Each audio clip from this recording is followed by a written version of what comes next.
खाली अर्कालाई प्रधानमन्त्री बनाउँदै बुढो हुने भइयो। अब अर्कालाई प्रधानमन्त्री बनाउँदै बुढो हुने भइयो। अब खाली अर्कालाई प्रधानमन्त्री बनाउँदै बुढो हुने भइयो। अब महन्तजी र राजेन्द्र महतोलाई धन्यवाद भनेको छु। तपाईहरु केपी ओलीको अगाडि आत्मसमर्पण गरेर माओवादीलाई धेरै ठुलो गुण लगाउनु भयो, धेरै ठुलो सहयोग गरिदिनु भयो। किनकि नेपालमा संघीयता विरोधी, मधेसी जनताको आत्मसम्मान र पहिचान विरोधी खलनायक कोही छ भने एक नम्बर खलनायक केपी ओली हो भन्ने जनताले चाहिँ बुझ्यो। मधेसका मजदुर, किसान, शिक्षक, बुद्धिजीवी, आम जनतालाई ठग्ने मधेसी दलालहरू नै हुन्।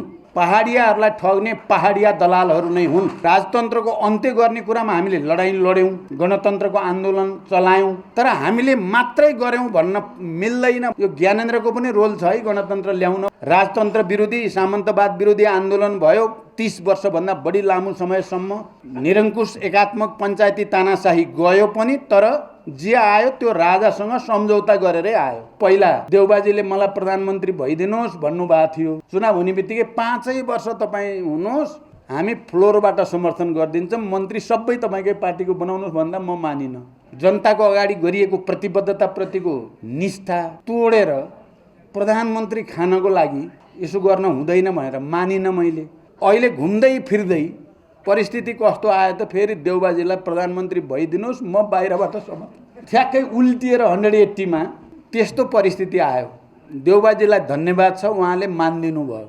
म जस्तै नमान्ने भएको भए त बर्बाद हुने रहेछ नि। झन्डै झन्डै गत साल 17 साल दोहोरी नै सकेको थियो। गत साल निरङ्कुश फेरि कुनै न कुनै रूपमा राजशाही फर्किने खतरा, यो संविधान कुल्चिने, संविधान च्यातिने, संघीय लोकतान्त्रिक गणतन्त्र उल्टिने खतरा पैदा भएकै थियो। पहिला त माओवादी चुनाव अलि धेरै जित्यो, थाम्न सकेन क्या, त्यो आफ्नै जितलाई थाम्न सकेन। मैले त अब सकी नसकी बिँडो त मैले थामिरहेको छु माओवादीको। 10 लाख पार्टी मेम्बर हाम्रो अहिले हुँदैछ भने एकजनाले 3 जना मात्रै भोटर तान्यो भने 30 लाख भयो, हामी 1 नम्बर पार्टी भयो, देश हाम्रो कन्ट्रोलमा आउँछ। तर अहिले म चितवन छोड्दिनँ भनेको छु है, यो कुरा पनि क्लियर होस्। तपाईँ विचार गर्नुहोस्, तपाईँहरूमाथि राज्यले अन्याय गरेको छ, त्यसकारण तपाईँहरू क्रान्तिकारी हुनुभएको। हामी सबै पनि राज्यले अन्याय गरे हुनाले क्रान्तिकारी भयो हो। अहिले पनि हाम्रा समस्या त फेरि जहाँको त्यही नै छन्।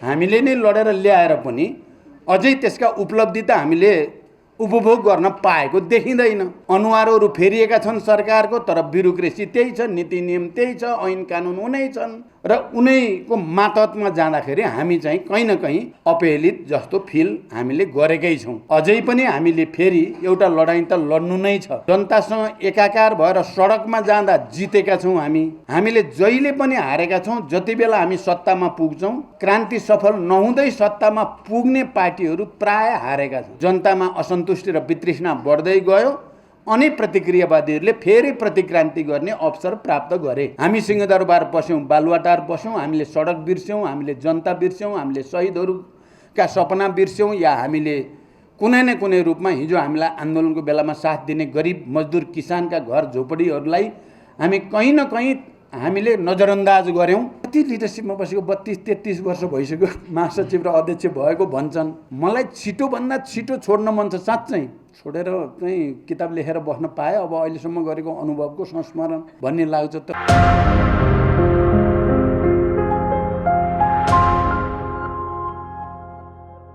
नेपाल सरकारका पूर्व प्रधानमन्त्री कमरेड प्रचण्ड हाम्रो बीचमा आउनु भएको छ।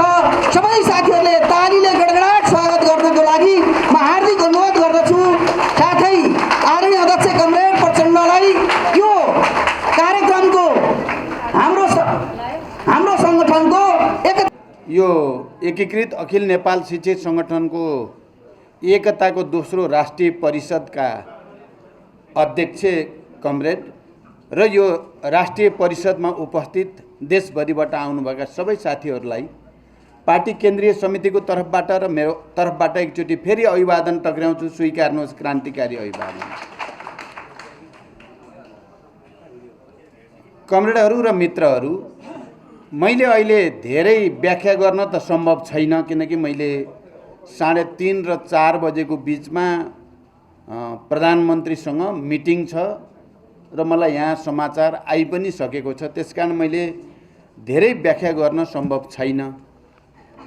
भर्खरै शिक्षा मन्त्रीको हैसियतले र पार्टीको स्थायी समितिको सदस्यको हैसियतले पनि कमरेड देवेन्द्र पौडेलले शिक्षक समस्याको बारेमा पार्टीको धारणा, शिक्षा मन्त्रालयको धारणा र शिक्षा मन्त्रीको हैसियतले आफ्नो धारणा तपाईहरुको अगाडि राखि नै सक्नु भएको छ। मलाई लाग्छ अहिले शिक्षकहरूको धेरै लामो समयदेखिका जे थातिरहेका समस्याहरू समाधान गर्ने सन्दर्भमा अहिले जस्तो अनुकूल वातावरण कहिले पनि थिएन भन्ने मलाई लागेको छ। त्यसकारण मैले यो गठबन्धन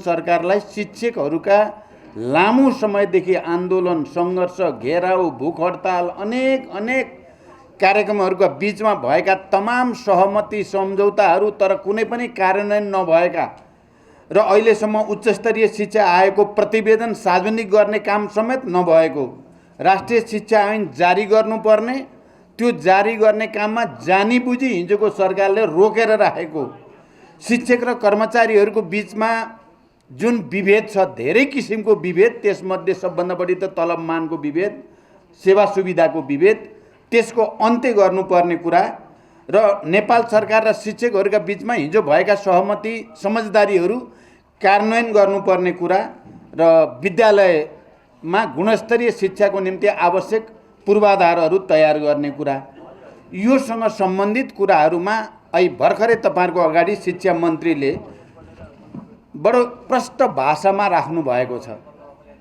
उहाँले यही भाषामा शिक्षा मन्त्रीले शिक्षकहरूको अगाडि आएर बोल्ने चाहिँ कमै देखिएको। अलिअलि मन्त्री भएपछि मन्त्रीको ढप निकाल्न खोज्ने के मन्त्रीको धाग लगाउन खोज्ने बढी त्यस्तो हुने गर्थ्यो। तर यो पटकको शिक्षा मन्त्री त्यस्तो हुनुहुन्न। हामी लगातार कुरा पनि गरेका छौँ। तपाईले शिक्षकहरूका समस्या हल गर्न सक्नुभयो भने तपाई सफल शिक्षा मन्त्री हुनुभयो, सक्नु भएन भने अरू जतिसुकै गफ गरे पनि केही अर्थ छैन भन्ने कुरा पनि मैले पटक भन्ने गरेको। र आज मेरै अगाडि उहाँले केही कमिटमेन्टहरू तपाईहरुको साथमा राख्नु भएको छ। म पनि के भन्छु भने तपाईहरुका यी हिजोदेखिका थातिरहेका मुद्दाहरू, समस्याहरू समाधान गर्नको लागि मैले यो पटक नै सबभन्दा बढी जोड लगाउनु पर्दछ र तपाईहरुले पटक हुन्छ भन्ने आश्वासन आउने नहुने चाहिँ जो प्रक्रिया छ त्यो श्रृङ्खलाको अन्त्य गर्ने यो अवसर हो भन्ने मैले ठानेको छु। म तपाईहरुको अगाडि यो विषय राख्न चाहन्छु। यद्यपि जादु गरेर अहिले सबै चिज हुन्छन् भन्ने तपाईहरुले पनि पक्कै सोच्नु भएको छैन। हामीले शिक्षा आयोगको प्रतिवेदन सार्वजनिक गर्न केही गाह्रो कुरा छैन, शिक्षा ऐन जारी गर्न केही गाह्रो कुरा छैन, शिक्षक कर्मचारीको विभेद जो देखा परेको छ सेवा सुविधा आदि इत्यादि विषयमा त्यसको अन्त्य गर्ने कुरा पनि गाह्रो छैन। हिजो भएका सहमति सम्झौता भएकै हुन्, तिनलाई लागू गर्न पनि राज्यले अप्ठ्यारो मान्नुपर्ने कुरा छैन। त्यसकारण मेरो विचारमा यो एउटा अवसर हो, जति बेला शिक्षकहरूका हिजोदेखि पटक आन्दोलन गर्दा पनि थातिरहेका समस्या समाधान गर्ने यो अवसर हो। अहिले देशभरि बिस्तारै एउटा वातावरण के बन्दैछ भने प्राइभेट स्कुल र सामुदायिक स्कुलको बीचको भेद बिस्तारै मेटिनेतिर जान थालेको छ। एउटा चरण थियो सबै प्राइभेट स्कुलतिर, सबै बोर्डिङतिर, सबै टाई लगाउनेतिर र सबै तपाईको चाहिँ इंग्लिश पढ्ने भन्नेतिर र सामुदायिक सार्वजनिक विद्यालय छोड्दै सके पनि नसके पनि प्राइभेट विद्यालयतिर चाहिँ आफ्ना छोराछोरीहरू लैजाने। त्यति मात्रै होइन, राज्यको उच्च ओहदामा बस्नेहरू पनि प्राइभेट स्कुलतिर नै, निजी विद्यालयतिर नै उद्धत भएको एउटा चरण थियो। अहिले त्यो अन्त्य त भएको छैन, तर क्रमशः त्यो विभेद हट्दैछ। हामीले पोलिसीको हिसाबले, नीतिगत रूपले हामीले निजी क्षेत्रलाई अहिले नै निषेध गर्ने र सम्पूर्ण रूपले नियन्त्रण गर्ने कुरा त गरेका छैनौँ। सार्वजनिक विद्यालयहरूको गुणस्तरको वृद्धि गरेर, उनीहरूको भौतिक पूर्वाधारमा सुधार गरेर, शिक्षकहरूको सेवा सुविधालाई वृद्धि गरेर उनीहरूको गुणस्तर वृद्धिमा वातावरण बनाउनु पर्यो र सार्वजनिक शिक्षालयहरूमा पढाउने शिक्षकहरूले पनि मेहनत गरेर राम्रो चाहिँ परिणाम ल्याउनेतिर सङ्कल्प गर्न पर्यो र अनि निजीलाई बिस्तारै कम पार्दै लगेर एउटा चरणमा निजी र सार्वजनिकको विभेदको अन्त्य हुने बिन्दुमा पुर्याउनु पर्यो। यो सङ्क्रमणकाल एउटा ट्रान्जिसन पिरियड हामीलाई चाहिन्छ। हामीले ट्रान्जिसन बिना नै अर्को ठाउँ पुर्याउँछौँ भन्यो भने त्यो भनाइ मात्रै हुन्छ। तर ट्रान्जिसन पिरियडभित्र सही नीति लिएर गयो भने त्यो सही नीतिको मातहतमा हामीले बिस्तारै सार्वजनिक विद्यालयहरूको गुणस्तर वृद्धि गर्ने र निजी क्षेत्रमा जाने जो रोग लागेको हो त्यो रोग हामीले नियन्त्रण गर्न सकिन्छ। यो कुरा हामी सबैले महसुस गर्न जरुरी छ र बिस्तारै बिस्तारै त्यो दिशातिर प्रगति हुँदैछ भन्ने मैले महसुस गरेको छु। शिक्षक साथीहरू, अर्को तपाईहरुले यहाँ प्रश्न शिक्षकहरूले राजनीति गर्न हुन्छ कि हुँदैन भन्ने कुरा अहिले बडो कानुनी प्रश्न जस्तो बनाएर ल्याइएको छ, एउटा लिगल र कन्स्टिट्युसनल इस्यु जस्तो बनेको छ।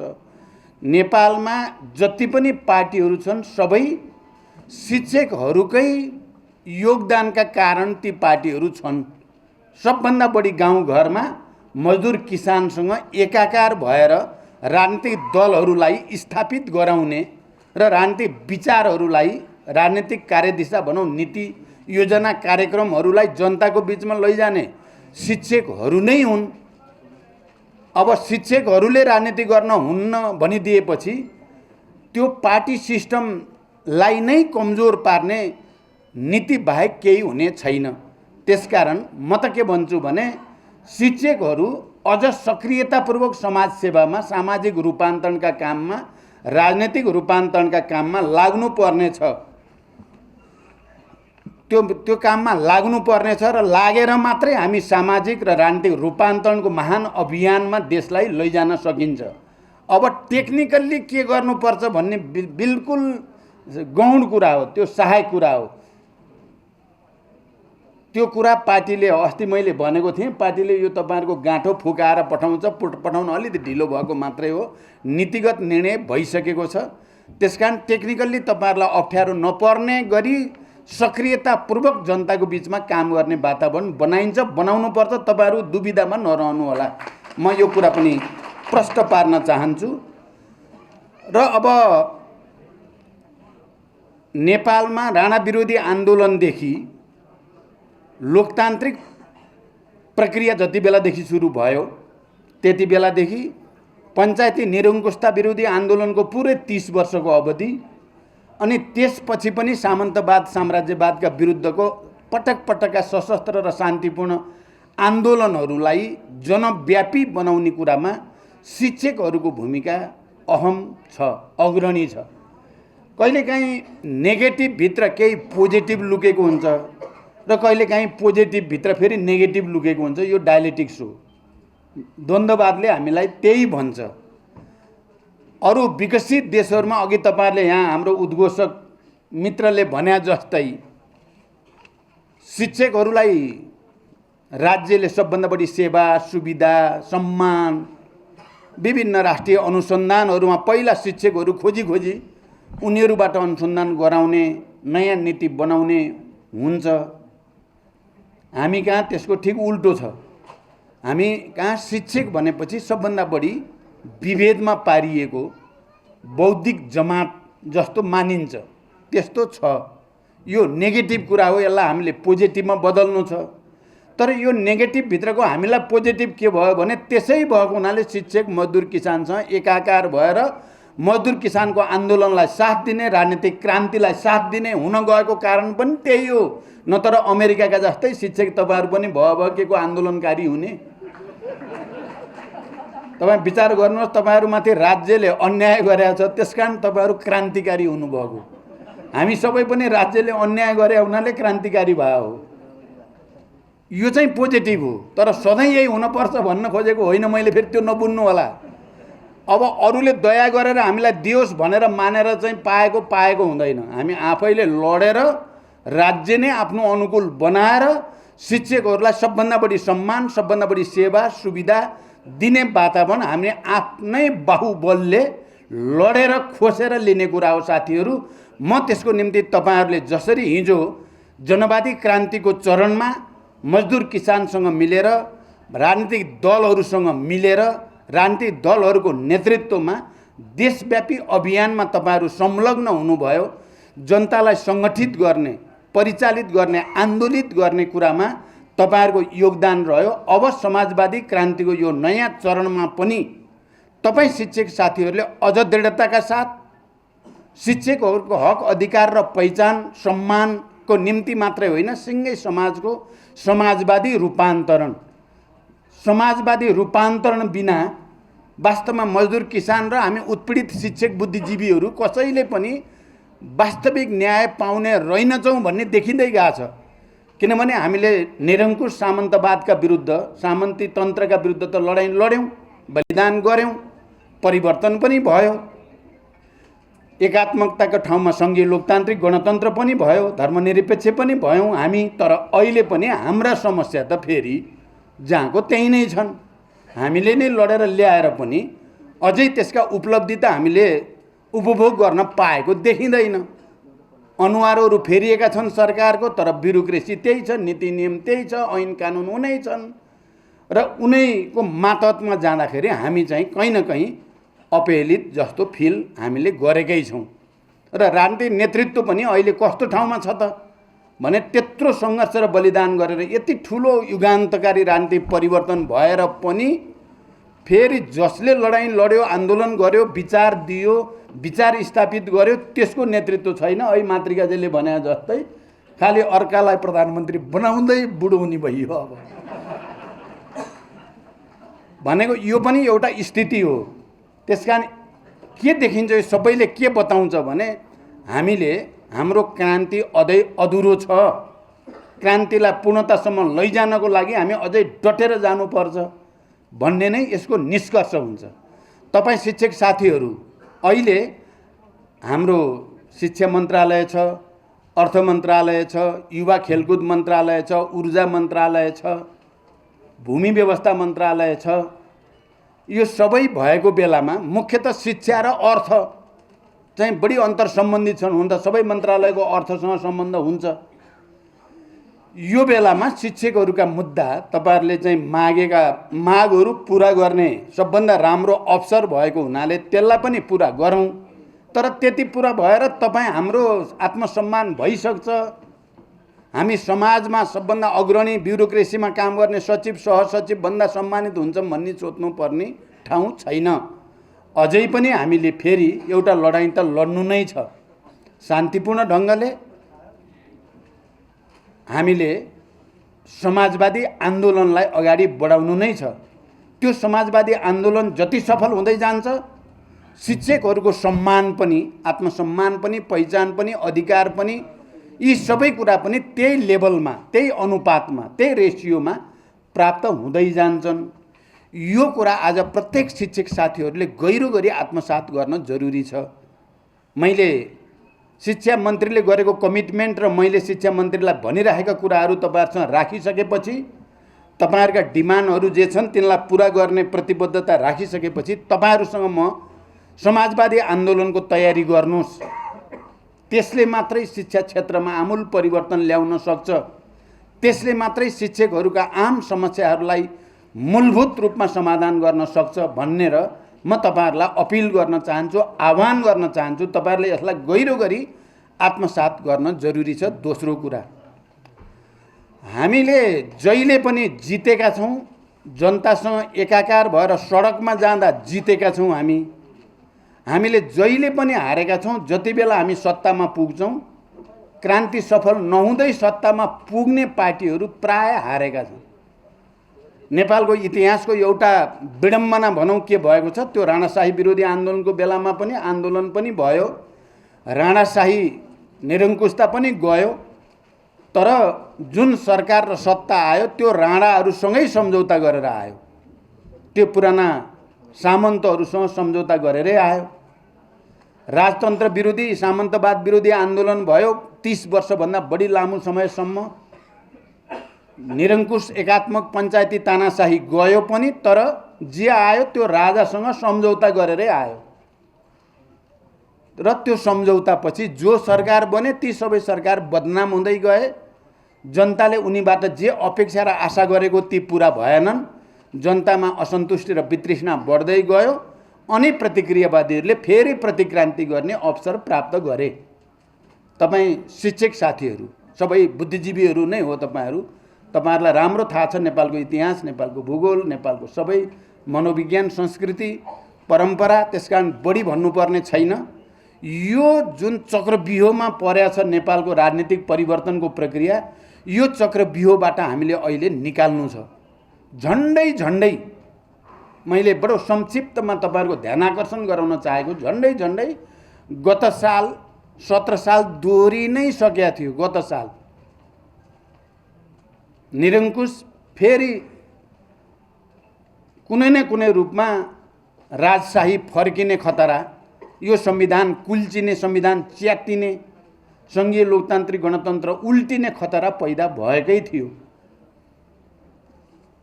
हामी जति बेला लडाइँमा थियौँ, आन्दोलनमा थियौँ, सडकमा थियौँ, हामी विजेता भयौँ, हामी विजयी हुँदै गयौँ। जति बेला हामी सिंहदरबार पस्यौँ, बालुवाटार छिर्यौँ, हामी हार्दै जाने र फेरि प्रतिक्रान्तिकारीले टाउको उठाउँदै जाने। यो कस्तो विडम्बना नेपालमा! यो एकपटक भएको होइन, दुई पटक होइन, पटक पटक यस्तै। गत साल जो प्रतिनिधि सभा विघटन भयो तपाईँ हामी सबैले देख्यौँ। यो प्रतिनिधि सभा विघटन विगतको जस्तो होइन। मैले बडो प्रष्ट भाषामा नेपाली जनताको अगाडि राख्ने कोसिस गरेँ, हाम्रो पार्टीले राख्ने कोसिस गर्यो। यो त्यस्तो होइन है। यो विगतमा गिरिजाप्रसाद कोइरालाले, मनमोहन अधिकारीले या शेरबहादुर देउवाले संसद विघटन गरेर मध्यावधि चुनावको घोषणा गरे जस्तो होइन। यो चाहिँ संविधान खारेज गर्ने, 7 दशक लगाएर नेपाली जनताले त्याग र बलिदान गरेर प्राप्त भएका उपलब्धि उल्ट्याउने षड्यन्त्र हो यो। त्यसकारण यो तपाईँ हामी जो परिवर्तनका पक्षधर, समावेशी समानुपातिक मूल्य मान्यता, हाम्रो सबभन्दा ठुलो विशेषता हाम्रो संविधानको इन्क्लुसिभ डेमोक्रेसी हो, समावेशी लोकतन्त्र। यसमा महिला, दलित, जनजाति, आदिवासी, मधेसी, मुस्लिम सबैको प्रतिनिधित्व जे भए पनि आधारभूत मान्यताको रूपमा र मौलिक अधिकारको रूपमा त्यसलाई अगाडि सारिएको छ। त्यसलाई उल्ट्याउन खोजियो भनेको तपाईँ हामीले रगत बगाएर लडाइँ लडेर प्राप्त गरेका उपलब्धि उल्ट्याउने षड्यन्त्र भयो। किन भयो? हामी सिंहदरबार पस्यौँ, बालुवाटार पस्यौँ, हामीले सडक बिर्स्यौँ, हामीले जनता बिर्स्यौँ, हामीले शहीदहरूका सपना बिर्स्यौँ, या हामीले कुनै न कुनै रूपमा हिजो हामीलाई आन्दोलनको बेलामा साथ दिने गरिब मजदुर किसानका घर झोपडीहरूलाई हामी कहीँ न कहीँ हामीले नजरअन्दाज गऱ्यौँ। त्यसकारण हामी हार्न थाल्यौँ अनि हाम्रो वर्ग अलिकति असन्तुष्ट, अलिकति निराश हुन थाल्यो। त्यही मौका छोपेर प्रतिक्रियावादी, प्रतिक्रान्तिकारी, जसलाई गणतन्त्र मन परेको छैन, संहिता मन परेको छैन, यो समावेशी महिलाहरूलाई यति प्रतिशत भनेको छ, दलितलाई त्यति भनेको छ, उसलाई यति भनेको छ, यो पटक्कै मन परेको छैन एउटा वर्गलाई। त्यसले यही मौका हो। माओवादी टुटे फुटेको पनि छ, कमजोर पनि भएको छ। यहाँ सत्तामा आएपछि लुटपुटिएको छ यतै यतै। यो लुटपुटेको बेलामा नै उल्ट्याउन सकिन्छ भनेर उल्ट्याउने कोसिस गरेको हो। तपाईँहरूले बुझ्नु भएको छ नि यो कुरा? भएको त्यही हो। तर हामी सिद्धिएका थिएनौँ, हामी मरिसकेका थिएनौँ, हाम्रो आस्था, विश्वास र निष्ठा समाप्त भएको थिएन। त्यसकारण हामीले सत्ताको त्यो चक्रव्यूहबाट बाहिर निक्लेर सडकमा आएर जनतालाई हामी फेरि आयौँ है, जनतासँगै, तपाईँहरूसँगै भन्यौँ हामीले। हामी तपाईँहरूको साथमा छौँ। हामी अलिअलि फोहोर मैला हामीमा लाग्यो, धुलो मैलो लाग्यो, हामी पखाल्न चाहन्छौँ तपाईँसँग आन्दोलन गरेर भन्यौँ। तपाईँहरू सबै पनि लाग्नुभयो, हामी सबै लाग्यौँ। जब सडकमा हामी पुगेका थियौँ, तपाईँहरूले देख्नुभयो माघ 28 गते लाखौँ जनता काठमाडौँमा उतारिसकेपछि सबै सेटिङहरू भत्किए, सबै प्रतिक्रान्तिकारी षड्यन्त्रहरू चकनाचुर भए, उनीहरूका दिवा स्वप्नहरू भत्काइए र जनता विजयी भयो। अस्ति भर्खरको उदाहरण हो नि यो। त्यसकारण तुरुन्तै हाम्रो पार्टीको केन्द्रीय समितिको बैठक बसेर के भन्यो भने हामीले एउटा सङ्कल्प गऱ्यौँ, अब हामी जनता र सडक नछोड्ने, सत्तामा गए पनि सडक र जनता नछोड्ने। हाम्रा एजेन्डा हिजो जे हुन्, हाम्रा उत्पीडित वर्ग, जाति, क्षेत्र, लिङ्ग, समुदाय सबैका जे एजेन्डा हो त्यसलाई दरोसँग समात्ने हामीले एउटा सङ्कल्प गऱ्यौँ। र मैले पार्टी अध्यक्षको हैसियतले केन्द्रीय समितिको त्यो बैठकमा भने म त आम्फालेँ अब, किनभने यो लास्ट अवसर जस्तो लागेको छ मेरो लागि चाहिँ। सधैँ बाँचिन्न, बाँच्ने त एउटा निश्चित अवधि मात्रै हो। एउटा सानो अवसर बाँकी छ, फेरि एकचोटि पार्टीलाई क्रान्तिकारी नै बनाउने, जनताकै पार्टीको रूपमा यसलाई अगाडि बढाउने र समाजवादतिर देशलाई लिएर जाने, राष्ट्रिय एकतातिर लिएर जाने, कम्युनिस्टहरूको क्रान्तिकारीहरूको एकतातिरै लिएर जाने, सबै जात जातिहरूको समुदायको एकतालाई सुदृढ गर्ने अन्तिम अवसर छ। म हिँडे, तपाईँहरू को हाम फाल्ने हो फाल्ने होइन तपाईँहरू सोध्नुहोस् भनेको थिएँ मैले। आज म तपाईँ शिक्षक साथीहरू देशभरिबाट आउनु भएको छ। तपाईहरूले हिजो जनवादी क्रान्तिको चरणमा तपाईँहरूले देशभरि गाउँ गाउँ टोल टोल सबैतिर विद्यार्थीहरूमा जसरी एउटा शिक्षा दीक्षा दिनुभयो परिवर्तनका पक्षमा, न्यायको पक्षमा, स्वतन्त्रता र समानताको पक्षमा, त्यसैको परिणाम आज देश यहाँनिर छ। र यो उल्ट्यो भने हामी सबैको उल्टिने हो, तपाईँहरूको चाहिँ मेहनत पनि उल्टिने हो। त्यही कारण यसको रक्षाको लागि हामीले फेरि एकचोटि सङ्कल्प गर्नुपर्ने छ। हामी समाजवादी आन्दोलनतिर जान्छौँ। तपाईँहरूले देख्नुभयो त्यति गर्दा पनि फेरि प्रतिनिधि सभा विघटन गर्ने र फेरि प्रतिक्रान्ति गर्ने षड्यन्त्र दोस्रो पटक भयो। तपाईँहरूले यो पनि देख्नुभयो। धेरै मेहनत गरेर मैले त धेरै पटक भनेको छु। पहिला देउबाजीले मलाई प्रधानमन्त्री भइदिनुहोस् भन्नुभएको थियो। चुनाव हुने बित्तिकै 5 वर्ष तपाईँ हुनुहोस्, हामी फ्लोरबाट समर्थन गरिदिन्छौँ, मन्त्री सबै तपाईँकै पार्टीको बनाउनुहोस् भन्दा म मानिनँ। अब मलाई के भन्ने होला? सबै मन्त्री आफ्नै हुने, 5 वर्ष लेखेर दिँदा पनि प्रधानमन्त्री हुन किन मानिन भने एउटा वैचारिक आस्था, जनताको अगाडि गरिएको प्रतिबद्धताप्रतिको निष्ठा तोडेर प्रधानमन्त्री खानको लागि यसो गर्न हुँदैन भनेर मानिन मैले। अहिले घुम्दै फिर्दै परिस्थिति कस्तो आयो त फेरि देउबाजीलाई प्रधानमन्त्री भइदिनुहोस्, म बाहिरबाट समर्थन, ठ्याक्कै उल्टिएर 180 मा त्यस्तो परिस्थिति आयो। देउबाजीलाई धन्यवाद छ, उहाँले मानिदिनु भयो। म जस्तै नमान्ने भएको भए त बर्बाद हुने रहेछ नि। कुरा भन्नु त्यहाँबाट बालुवाटारबाट बालकोट भने बालकोट पछि त सबै 7 प्रदेशबाट आउट गरियो नि त अहिले त। त्यसकारण अब समाजवादी क्रान्तिको लागि पनि एकचोटि हामी सबैले सङ्कल्प गऱ्यौँ, एक ढिक्का भएर आन्दोलन गर्ने सङ्कल्प गऱ्यौँ भने हामी विजयी हुन्छौँ। मैले अहिले यो संविधानमा रहेका थुप्रै अधुराहरू छन्, अपुराहरू छन्। निर्वाचन प्रणालीकै थुप्रै कुरा छन्, शासकीय स्वरूपका कुरा छन्, पहिचान र अधिकारका कुरा छन्। म अस्ति मधेसमा हाम्रो रामेश्वरजीहरू लोकतान्त्रिक सङ्गठनसँग यो एकीकृत अखिल नेपाल शिक्षण एकता हुने कार्यक्रममा म आफै थिएँ। त्यहाँ मैले उहाँहरूलाई विशेष रूपले धन्यवाद भने र मधेसमा एउटा भ्रम निकै डरलाग्दोसँग छरिएको थियो। माओवादीले सङ्घीयता छोड्यो, प्रचण्डले मधेसीलाई धोका दियो, यस्तोसँग प्रचार गरियो, यस्तोसँग प्रचार गरियो। हामीले होइन बाबा होइन, हामी नै सङ्घीयताका असली पक्षधर हौँ, हामी नै गणतन्त्रका पक्षधर हौँ, हामी नै न्याय समानता र स्वतन्त्रताका पक्षधर हौँ भन्दा पनि मैले अस्ति त्यहाँ एउटा भाषा प्रयोग गरेको थिएँ, नगरा बजाइयो क्या, डडङ र डुडुङ। माओवादी सिद्धियो सिद्धियो भनेपछि त मधेसको जनतालाई, बुद्धिजीवीलाई पनि हो क्यारे चाहिँ माओवादी पनि प्रचण्ड नि पहाडियै हो, यो पहाडियाले चाहिँ धोका दिएछ क्यारे भन्ने पर्यो हेर्नुहोस् मधेसमा। अलिअलि पर्यो। अब के गर्ने, अब चाहिँ जति गरे नि हुँदैन। त्यसपछि पार्टीमा मैले आफैले प्रस्ताव राखेँ, म अब मधेसमा गएर चुनाव लड्छु। आफै गएर त्यहीँ मधेसमै गएर चुनाव लड्यो भने त अलि त भन्न पाइएला नि।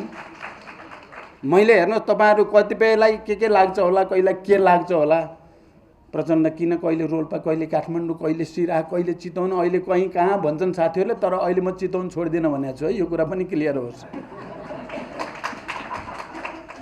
म सिराहा जानुको तात्पर्य के थियो भने एक थरी मान्छेहरूले माओवादीले मधेसलाई धोका दियो भन्ने प्रचार गरेर देशको राष्ट्रिय एकता खलबल्याउन खोजे, त्यहाँ विखण्डनको बिउ रोप्न खोजिएको देखियो। निकै ठुलो षड्यन्त्र देखा पर्यो। त्यो षड्यन्त्र अरू तरिकाले चिर्न सकिँदैन। म आफै मधेसमै गएर त्यहीँको जनतासँग चाहिँ अपिल गरेर हो मधेसको असली मित्र हामी नै हौँ। तपाईहरुलाई जसले भनेका छन् धोका दिएका छन् भने सायद चिरिन्छ भनेर म सिराहामा पुगेँ चुनाव लड्न। एक हदसम्म चिरियो तर धेरै चिरिएन, जति चिरिनु पर्ने त्यति चाहिँ चिरिएन। अहिले म खुसी छु। अस्ति सर्लाहीमा शिक्षकहरूको एकताको कार्यक्रममा सयौं शिक्षक बुद्धिजीवीहरू जसरी जागृत भएको मैले देखेँ, रामेश्वरजीको नेतृत्वमा एउटा जागरण र शक्ति, भौतिक शक्ति जो देखियो, त्यहाँ देवानन्दजीको पनि ठुलो सहयोग छ, त्यो मलाई थाहा छ। त्यसले मलाई एउटा नयाँ ऊर्जा जस्तो भयो। र अस्ति महोत्तरीको आमसभा र रौतहटको सभासम्म जाँदा अब मधेसमा एकचोटि फेरि 64मा जस्तै माओवादीमय जनताले अब माओवादी मात्रै हाम्रो असली मित्र हो। नेपालका मधेसी, आदिवासी जनजाति, दलित, महिला, मुस्लिमको असली मुक्तिको लडाईँ लड्ने पार्टी माओवादी नै रहेछ भन्ने चेतना जनताले आफ्नै अनुभवबाट सिकेको मलाई महसुस भएको छ। मधेसको बुद्धिजीवी साथीहरूले आफ्नै अनुभवबाट सिक्नुभयो, माओवादी नै पो हाम्रो असली मित्र रहेछ त भन्ने कुरा। त्यो पोजिटिभली त हामीले भनिराख्यौँ, हामी राष्ट्रिय एकताका पक्षधर हौँ, हामी कम्युनिस्ट एकताका पक्षधर हौँ, हामी क्रान्तिका पक्षधर हौँ, हामी सामाजिक न्याय, रूपान्तरण र समाजवादी आन्दोलनका पक्षधर हौँ भनि त राख्यौँ। तर हामीले भनेर मात्रै पुग्दो रहेनछ क्या। जस्तो राजतन्त्रको अन्त्य गर्ने कुरामा हामीले लडाईँ लड्यौँ, गणतन्त्रको आन्दोलन चलायौँ, तर हामीले मात्रै गऱ्यौँ भन्न मिल्दैन भनेर मैले शान्ति सम्झौतामा आएपछि धेरैचोटि भाषण गरेको छु। यो ज्ञानेन्द्रको पनि रोल छ है गणतन्त्र ल्याउन भन्ने गरेको छु क्या। हाम्रो पोजिटिभ रोल, ज्ञानेन्द्रको नेगेटिभ रोल। त्यो पोजिटिभ र नेगेटिभ चाहिँ फ्युजन भएपछि गणतन्त्र आयो। बुझ्नुभयो नि कुरा चाहिँ। अहिले मधेसमा पनि फेरि एकचोटि माओवादीको पक्षमा जनतामा एउटा लहर आउन खोज्दैछ, बुद्धिजीवीमा लहर आउन खोज्दैछ। ठुलो जनआधार, अब थुप्रै गज्याङ छ पार्टीभित्र, तर पनि जनता चाहिँ क्लियर छन्। जनता अब नेतृत्वको बारेमा नि क्लियर छन्, लाइनको बारेमा नि क्लियर छन्। हजारौं हजार उर्लिएर आउने चाहिँ जो देखा परेको छ, यसमा हामीले भनेको पोजिटिभ व्याख्याको पनि भूमिका छ, तर नेगेटिभको रोल पनि कम छैन। मैले त्यसो भएर महन्तजी र राजेन्द्र महतोलाई धन्यवाद भनेको छु। तपाईहरु केपी ओलीको अगाडि आत्मसमर्पण गरेर माओवादीलाई धेरै ठुलो गुण लगाउनु भयो, धेरै ठुलो सहयोग गरिदिनु भयो। किनकि नेपालमा संघीयता विरोधी, मधेसी जनताको आत्मसम्मान र पहिचान विरोधी खलनायक कोही छ भने 1 नम्बर खलनायक केपी ओली हो भन्ने जनताले चाहिँ बुझ्यो। नेताहरूले उसैको अगाडि आत्मसमर्पण गरिदिएर जनतालाई अझ छ्याङ्ग हुन मद्दत गरे। अहिले त्यसरी नेगेटिभ र पोजिटिभ मिल्न गएको छ तराईमा, देशभरि पनि मिल्न गएको छ, फेरि पहाडमा पनि, हिमालतिर पनि। तपाईहरुले देख्नुभयो, म सर्लाही पछि डोल्पा पुगेँ, अप्पर डोल्पा, संसारको सबभन्दा अग्लो मानव बस्ती। त्यस्तो ठाउँमा 2 दिन बसेँ। 3टा पालिकामा कार्यक्रम भयो, 3टा पालिकाका सम्पूर्ण जनप्रतिनिधिहरू पार्टी प्रवेश गर्नुभयो। हिमालमा पनि लहरै हो यो त्यसै भएको त होइन। यो भोजपुर तपाईहरुले पनि कार्यक्रम हेरिसक्नुभयो होला।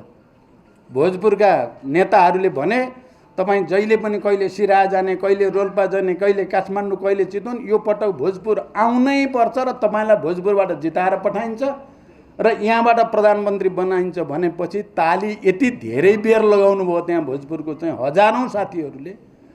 यो पनि एउटा लहरको संकेत त हो। अहिले 8 लाख भन्दा पार्टी मेम्बर हाम्रो भइसकेको छ र केही दिन थप दिने हो भने 10 लाख कट्ने आकलन मैले गरेको छु। 10 लाख पार्टी मेम्बर हाम्रो अहिले हुँदैछ भने एकजनाले 3 जना मात्रै भोटर तान्यो भने 30 लाख भयो, हामी 1 नम्बर पार्टी भयो, देश हाम्रो कन्ट्रोलमा आउँछ। अब यो गर्यो भने शिक्षकहरूका समस्या त चुड्कीको भरमा हल गरिन्छ नि। अरु कसैले गर्छ भन्ने लागेको छ तपाईलाई। अब कि त अरूले यसले गर्छ भन्न पर्यो, अरु यो पार्टीले गर्छ भन्न त छैन नि। अब पहिला त माओवादी चुनाव अलि धेरै जित्यो, थाम्न सकेन क्या, त्यो आफ्नै जितलाई थाम्न सकेन। मैले पनि सकिनँ होला भन्न पर्यो। अब मैले त अब सकि नसकी बिँडो त मैले थामिरहेको छु माओवादीको। तर किरणजी कहाँ पुग्नुभयो, बाबुरामजी कहाँ पुग्नुभयो, विप्लवजी कहाँ पुग्नुभयो, अर्कोजी कहाँबाट कहाँ पुग्नुभयो। कुरा भन्नुभयो त यो सबै त भयो। सबैलाई लाग्यो होला चाहिँ हामीले गरेर देखाइदिन्छौँ, लाएरै त गयो। अहिले मातृकाले भनेको सही नै, मातृकालाई मनपर्ने के हो भने सिधा सिधा भन्नुहुन्छ उहाँले, त्यही चाहिँ मनपर्छ। न्यु पनि खोज्नुहुन्छ बेला बेला फेरि। उहाँले चाहिँ जे गरियो हुन्छ कि भनेर गरेको भएन, आखिर नभइ नहुने रहेछ प्रचण्ड भन्ने बुझेर पहिला प्रस्ताव राखेको उहाँले हो फेरि। त्यसको लागि धन्यवाद। मेरो भनाइको तात्पर्य के हो भने अब त सबैले त बुझ्ने परिस्थिति त बन्यो नि त। अब त अहिले जे भए पनि मैले यो गठबन्धन बनाउँदाखेरिको कथा जहिले नै भन्ने गरेको छु। के पाउनुभयो केपीसँग एकता गरेर भने सबै नेताहरूले, मैले भने ज्ञान पाएर आएको छु। के भने भन्नु, ठुलो ज्ञान प्राप्त भएको छ, त्यो ज्ञान तपाईँहरूलाई फाइदाजनक हुन्छ भनेको त नभन्दै सबलाई फाइदाजनक भयो मेरो ज्ञान। अहिले सब प्रधानमन्त्री मन्त्री हुने मौका पाएपछि त मेरो ज्ञान त काम लाग्यो नि सबैलाई। कुरा बुझ्नुभयो त।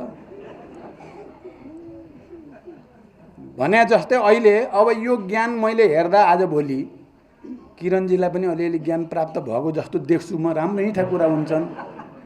बाबुरामजीलाई पनि ज्ञान प्राप्त भएको छ, विप्लवजीलाई पनि ज्ञान प्राप्त भएको छ। सबलाई ज्ञान प्राप्त भएपछि त पहिलो ज्ञान मलाई प्राप्त भयो, त्यसपछि क्रमशः सबैलाई ज्ञान प्राप्त हुनेतिर थाल्यो। हेर्नु होला चुनाव आउने बेलासम्म सबलाई ज्ञान प्राप्त भइसक्यो। यो साँच्चै मैले अलि हल्का भने नठान्नु होला, कुरा गहिरो कुरा यही नै हो। यही नै हो। हामीले जित्ने सडक र जनताको बिचमा हामी जाँदा हामी जित्छौँ, शासनमा जाँदा हामी हार्ने गरेका छौँ। यो नेपालमा मात्र होइन, अन्तर्राष्ट्रिय कम्युनिस्ट आन्दोलनको पनि गति त्यही भएको छ। त्यस कारण अहिलेको राष्ट्रिय सम्मेलनमा हामीले त्यो विचारमा कहाँ त्रुटि हो भन्ने त्यसको खोजी गरेर त्यसलाई हामीले करेक्सन गर्नु छ। र अब हामी बिग्रिँदैनौँ। मैले त्यस कारण 21औं शताब्दीमा जनवाद भन्ने पहिला एउटा दस्तावेज जो थियो र त्यो हामीले करिब करिब पार्टी लाइन जस्तो बनाएको थियो। म सबै कमेडहरूलाई एकचोटि त्यो दस्तावेज फेरि एकचोटि पल्टाएर पढ्न अनुरोध गर्छु। त्यहाँ भनिएको छ एमाले जस्तो संशोधनवादी तरिकाले पनि होइन, अरू थुप्रै डगम्याटिक क्या जडसूत्रवादी सङ्कीर्ण बौद्ध भिक्षु रहेछ घन्टी बजाउने भनेको छ, घन्टी चाहिँ बजाएको छ, दुनियाँ कहाँ पुगिसक्यो, त्यो तरिकाले पनि हुँदैन।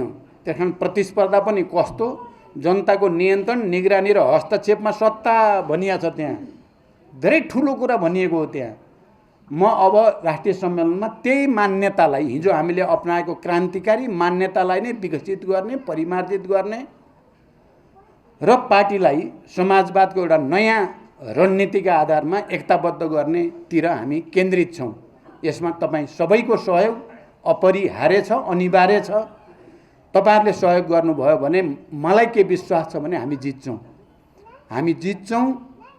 अब फेरि हतियार उठाउन पर्दैन, अब फेरि हिंसामा जान नि पर्दैन। अब त हामीले अलि जाने नि, मैले त्यो बेलामा 28 गते ग्रीन रिभोल्युसन गर्ने भनेको छु कि, हरित क्रान्ति, कलरफुल रिभोल्युसन भन्ने पनि छ आजभोलि आएको।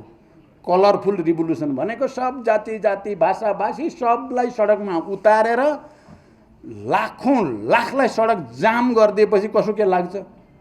कुरा भन्नु हो त। त्यो जित हुन्छ। हामीले निर्वाचन प्रणाली पनि सच्याउन सकिन्छ, शासकीय स्वरूप सच्याउन सकिन्छ, मधेसका मुद्दा समाधान गर्न सकिन्छ, शिक्षकका सबैका बुद्धिजीवीका मुद्दा समाधान गर्न सकिन्छ। तर शर्त के हो भने पार्टी वैचारिक ढङ्गले स्पष्ट हुन पर्यो। गुटबन्दी गर्नेतिर लाग्नु भएन। गुटबन्दी भनेको चाहिँ यो घातक रोग हो। त्यो गुटबन्दीले पार्टीलाई कम्युनिस्ट पार्टी हुन दिँदैन। बहस हुन पर्यो, विवाद हुन पर्यो, कमिटीमा छलफल हुन पर्यो, आफूलाई लागेको कुरा राख्न धक नमानिकन राख्न पाउन पर्यो। तर गुटबन्दी र षड्यन्त्र गर्ने तरिका अपनाउनु भएन, जालझेलको तरिका अपनाउनु भएन, सिधा सिधा तरिका अपनाउनु पर्यो, विचारमा केन्द्रित हुन पर्यो, लिडरसिपमा केन्द्रित हुनु पर्यो। लिडरसिप भन्ने कुरा चाहिँ हुन त साथीहरूले भन्छन् कति लिडरसिपमा बसेको 32-33 वर्ष भइसक्यो महासचिव र अध्यक्ष भएको भन्छन्। मलाई छिटोभन्दा छिटो छोड्न मन छ साँच्चै। छोडेर चाहिँ किताब लेखेर बस्न पाएँ। अब अहिलेसम्म गरेको अनुभवको संस्मरण भन्ने लाग्छ। तर यसो हेर्छु छाँटकाँट बेला भएको छैन भन्ने लाग्छ फेरि। अब आफ्नो अन्तरात्माले मान्दैन फेरि।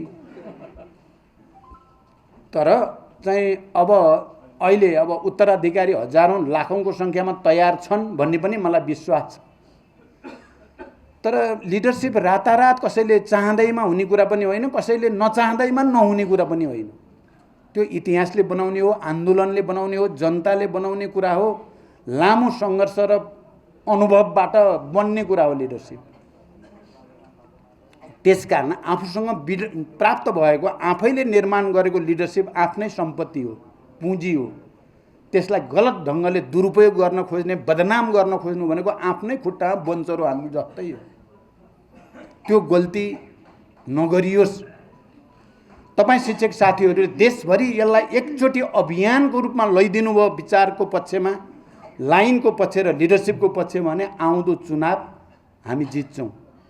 अहिले यही गठबन्धनको सरकारले तपाईँ शिक्षकहरूका माग पुरा गराउनेमा अब म यहाँबाट सिधै थाहा पाइहाल्नुभयो, म बालुवाटार जाँदैछु, प्रधानमन्त्रीसँग कुरा हुँदैछ, ल है यस्तो छ शिक्षकको कुरा भनेर म त्यहाँ पनि यो पटक चाहिँ पुरा गर्नुपर्छ भनेर शिक्षा मन्त्री त प्रस्ताव लिएर जाने नै हुनुभयो। जति पुरा हुन्छ अहिले गर्ने हो, बाँकी रहेको चाहिँ क्रान्ति गरेर गर्ने हो। कुरा भन्नुभयो त अर्को चुनाव पछि गर्ने हो। क्रान्ति पनि म 50 वर्ष 100 वर्ष भन्दिनँ, आउने चुनाव पछि। चुनावमा नै एउटा नयाँ खालको क्रान्तिको रूपमा हामीले सम्पन्न गर्नु छ यो चुनाव। त्यसको निम्ति तपाईँ शिक्षक साथीहरू एकजुट भएर अहिले जसरी मधेसको एउटा कन्फ्युजन, भ्रम विभ्रम थियो, मधेसको असली मसिहा, मधेसका मुक्तिदाता मधेसी नै हुन् भने जस्तो गरी आए थिए नि राजेन्द्रहरू। अब त थाहा भइसक्यो नि, मधेसका मजदुर, किसान, शिक्षक, बुद्धिजीवी, आम जनतालाई ठग्ने मधेसी दलालहरू नै हुन्। पहाडियाहरूलाई ठग्ने पहाडिया दलालहरू नै हुन्। कारण मधेस र पहाड एक भएर दलालका विरुद्ध सङ्घर्ष गरियो भने मधेसका जनताको पनि पहाडका जनताको पनि मुक्ति सम्भव छ। यो कुरा तपाईँ शिक्षक साथीहरूले जनतालाई पनि बुझाउनुपर्छ, विद्यार्थीहरूलाई पनि बुझाउनुपर्छ, राजनीतिक दलहरूलाई पनि। तपाईँहरू कसिएर एउटै आवाज भनिदिनु भयो भने दलहरू पनि ठाउँमा आउँछन् र तपाईँहरूका सबै मूलभूत मागहरू पुरा हुन्छन्। यही अपिल र यही कमिटमेन्टका साथ म एउटा कमरेडले यहाँ के दिनुभएको छ, शिक्षक दरबन्दी मिलानबारे पार्टीको धारणा राख्नु पर्यो भनेर राख्नुभएको रहेछ। लामो समयसम्म स्थायी सेवा गर्ने शिक्षकको बढुवाबारे पार्टीको धारणा भनेर पनि राख्नुभएको रहेछ। यी दुईटै विषयमा पार्टीको धारणा तपाईँहरूको धारणासँग मिल्छ। हामी त्यही लडाइँ लड्दैछौँ। धन्यवाद।